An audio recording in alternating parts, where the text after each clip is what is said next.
Okay guys, last night, finally, some actual big revelations came from the latest dump of Epstein files. So here are the 4 main things that you need to know about and get locked in, because this one's kind of wild. First key takeaway, holy shit, we actually got emails between FBI personnel mentioning 10 possible co-conspirators of Epstein. And that's actually a huge development because up until now, the official narrative from the Department of Justice has always been there's no one else. There's Epstein, there's Maxwell. In fact, earlier just this year, Kash Patel testified under oath that there was no credible information that Epstein trafficked young women to anyone else other than himself. In fact, it got to the point where the majority of these 10 co-conspirators were served with subpoenas by the FBI. Frustratingly though, a lot of these names were actually redacted, which also raises a lot of questions because we were told that all of these redactions were supposed to protect victims, not the alleged co-conspirators. Now, why the FBI stopped pursuing these people like they were doing in 2019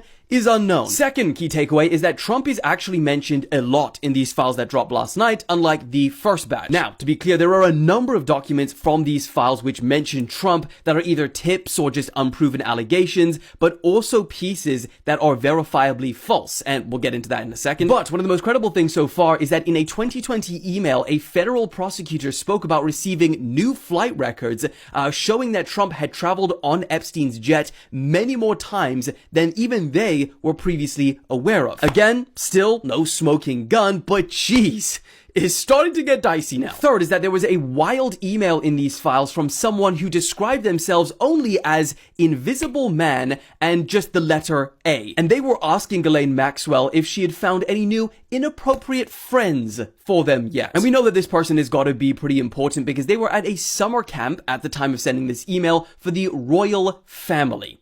Yeah. And then the fourth and last key takeaway is the pretty strange behavior of how the Department of Justice is actually releasing these files. Firstly, they broke the law by releasing these in multiple batches and not just all at once. Secondly, they heavily redacted a lot of questionable information. They've poorly redacted a lot of these pages and people are literally getting around the redactions now by simply copying and then pasting the text into their notes and seeing what's underneath those bars. And then, most bizarrely, especially from last night, they're including files that are verifiably fake. For example, there was this letter that was purportedly sent by Epstein to Larry Nassar, and there's a whole thing going into there, as well as a fake video showing Epstein in his prison cell. Both of them, they say, are fake. And so that really starts to raise questions about why or how these were allowed to be included if even they are saying that they are fake. What do you guys think? Are we getting closer or is it just, again, more fluff?